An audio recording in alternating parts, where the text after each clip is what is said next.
नेत्रहीन बच्चों की जिंदगी खतरे में है। और अगर ऐसी खबर आती है तो मुझे बहुत तकलीफ होती है। जो देख नहीं सकता, जो सुन नहीं सकता, वो भी अगर खतरे में रह रहा हो तो ये कैसा सिस्टम, और इस सिस्टम को जगाना बहुत जरूरी है। इसलिए चलिए पूरी खबर बता देता हूं कहां से आई है। अक्सर स्कूल की बदहाली की तस्वीरें आती हैं, अक्सर आती हैं। पूरे बारिश हमने दिखाया, कभी छत से प्लास्टर गिर जाता है, कभी दीवार टूट जाती है। लेकिन आज जो तस्वीर आई है ना, वो बहुत दुख देने वाली है। परेशान हो गया हूं क्योंकि इस खबर में इस बार अनदेखी ऐसे बच्चों के साथ हुई है जो देख ही नहीं सकते। जबलपुर में नेत्रहीन बच्चों का हॉस्टल खंडहर बनता जा रहा है। जो देख नहीं सकते हैं उनको आप ऐसी जगह रख रहे हैं, ये नहीं चलेगा। ये दो तस्वीरें देख लीजिए। पहली तस्वीर हॉस्टल के अंदर की है। कमरे की छत का प्लास्टर टूटकर बिस्तर पर गिर गया। सोचिए कितना खतरनाक है ये। और दूसरी तस्वीर हॉस्टल के बाहर की है। बेहद जर्जर हालत में है हॉस्टल, बेहद जर्जर हालत में है हॉस्टल। और रह कौन रहा है वहां? जो देख नहीं सकता। पाप कर रहे हैं आप, सिस्टम के लोग पाप कर रहे हैं, ये अपराध है। कितनी बुरी हालत में है ये बिल्डिंग, देखकर ऐसा लग रहा है न जाने कब गिर जाए। लेकिन फिर भी इस जगह बच्चे पढ़ते हैं और रहते भी, और वो भी एक दो नहीं, 100 से भी ज्यादा बच्चे रहते हैं। हमारे संवाददाता दुर्गेश साहू ऐसी जगह हमेशा पहुंचते हैं जहां जरूरतमंदों की आवाज बन सके, जहां उन्हें हम न्याय दिला सकें। दुर्गेश साहू ने ग्राउंड रिपोर्ट भेजी है। पहले ग्राउंड रिपोर्ट दिखा दीजिए, उसके बाद विस्तार से बात करेंगे। दिखाइए रिपोर्ट।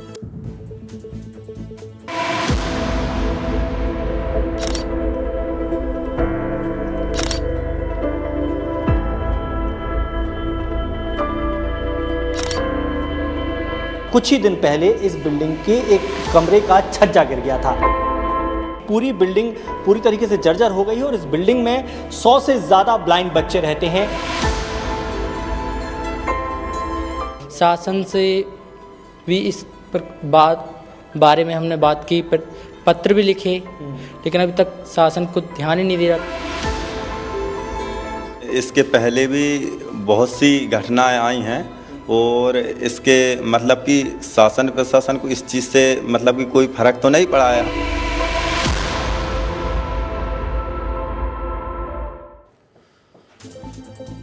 बच्चे तो नहीं देख सकते कि हम क्या दिखा रहे हैं उनसे संबंधित खबर, लेकिन बच्चों को देखकर दुख हो रहा है। दिव्यांग बच्चे कह रहे हैं पहले भी ऐसी घटनाएं हुई हैं, लेकिन शासन को फर्क नहीं पड़ता, सिस्टम को फर्क नहीं पड़ता। ये तस्वीरें शासकीय दृष्टिबाधित उच्चतर माध्यमिक विद्यालय के हॉस्टल की हैं। यहाँ नहीं देख पाने वाले बच्चे यानी नेत्रहीन बच्चे रहते हैं, यानी ऐसे बच्चे जो देख नहीं पाते हैं। ये विद्यालय पिछले 50 सालों से चल रहा है। 1970 में इस बिल्डिंग को बनाया गया था। काफ़ी पुराना होने के चलते यहाँ के भवन अब जर्जर हो गए हैं। बोर्ड हाईलाइट करके इसलिए दिखा रहे हैं ताकि जो भी जिम्मेदार इस खबर को देख रहे हैं वो पता नोट कर लें और चले जाएं। और नहीं जाएंगे तो दुर्गेश साहू मेरे सहयोगी कल जिम्मेदारों के पास जाएंगे। मैं हमेशा ये कहता हूँ कि जो सिस्टम को सुनाना हो, जो सिस्टम को दिखाना हो, वो मेरे सहयोगी दिखाएंगे, सुनाएंगे, समझाएंगे। दुर्गेश साहू कल फिर जाएंगे, इस वीडियो को लेकर जाएंगे, जिम्मेदारों तक लेकर जाएंगे और कहेंगे इस व्यवस्था को सुधारिए। ये आपका अपना चैनल है, आपको ऐसे जोखिम में नहीं रख सकता। बदहाली की ये दो तस्वीरें और देख लीजिए। खिड़कियां, दरवाजे टूट रहे हैं, रोशनदान के शीशे टूट कर निकल गए, दीवारें जर्जर हो गई हैं, प्लास्टर गिर रहा है, दीवारों पर पेड़ पौधे उग गए, कुर्सी मेज भी टूटकर किनारे पड़े हुए हैं। अभी कुछ दिन पहले ही यहाँ एक बड़ा हादसा होते होते रह गया। छात्रावास के कमरे की छत का प्लास्टर भर भरा कर गिर गया। गनीमत रही कि कोई छात्र घायल नहीं हुआ। हमारे सहयोगी दुर्गेश साहू ने हॉस्टल में रह रहे बच्चों से भी बात की है, वो भी सुन लीजिए। बच्चे क्या कह रहे हैं सुनाइए जरा। हम इस चीज के बारे में वार्डन महोदय को भी जानकारी दिए, अपने बड़े भाइयों को भी जानकारी दिए। बोले कि अब क्या कर सकते हैं, गिर ही गया है, बिल्डिंग जर्जर है। इसके पहले भी घटनाएं हो चुकी हैं यहाँ पर। हम लोगों ने यहाँ पर हड़ताल की थी, जहाँ तक कि भूख हड़ताल पे तक आ गए थे, लेकिन कुछ हल नहीं निकला कुल मिला। Yes sir. मैं जब से आया हूँ अर्थात 2013 से, जब से ही बिल्डिंग का छप्पर गिरने की और कहीं ना कहीं किसी प्रकार की समस्या आती रहती। हम रात को ये सोचकर भी सोते हैं कि हमारी अगली सभा हो पाएगी या नहीं। ये ठीक बात नहीं है एक नेत्रहीन बच्चा ये कहे कि हम रात को ये सोचते हैं, तब सोते हैं कि अगली सुबह हो पाएगी या नहीं। होगी, उम्मीद रखिए होगी ये विस्तार न्यूज़ है, होगी। हमने खबर दिखाई है, हम आपको आश्वासन देते हैं जब तक ये व्यवस्था ना सुधर जाएगी तब तक ये खबर दिखाएंगे। उन बच्चों का मसला है जो देख नहीं पाते हैं, और कौन ऐसा कर रहा है जो खुली आंखों से देख पा रहे हैं, वो इस हादसे को अनदेखी कर रहे हैं, इस हादसे के निमंत्रण की अनदेखी कर रहे हैं। ये ठीक नहीं, ये हादसा जानलेवा हो सकता है। ये बच्चे तो देख भी नहीं सकते हैं, उनके कमरे की हालत क्या है। आपको पता है जिस बिल्डिंग में 100 से ज्यादा दिव्यांग बच्चे रह रहे हैं उसे पीडब्ल्यूडी ने भी 8 साल पहले जर्जर घोषित कर दिया था। फिर भी नेत्रहीन बच्चों को इसमें रखा जा रहा है। स्कूल के प्रिंसिपल और अधिकारी क्या कह रहे हैं वो भी सुना दीजिए, सुनाइए जरा।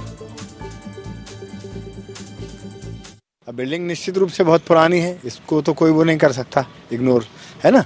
तो इसके जो बड़े बड़े जो एस्टिमेट होते हैं तो वो हम पीडब्ल्यूडी के माध्यम से बनवा करके वहाँ हमारे जो संयुक्त संचालक कार्यालय है उसके माध्यम से कलेक्टर साहब के अनुमोदन पश्चात संचालनालय भोपाल सामाजिक न्याय विभाग है उनको भेजते हैं हम। उन्होंने कुछ बिल्डिंग देखी है और बिल्डिंग हमको देखना है ऐसी कि हमारे बच्चों के उपयुक्त हो, सुविधाजनक हो, तो वो हम लोग कर रहे हैं और विज्ञापन भी दे रहे हैं पेपर में बिल्डिंग के लिए।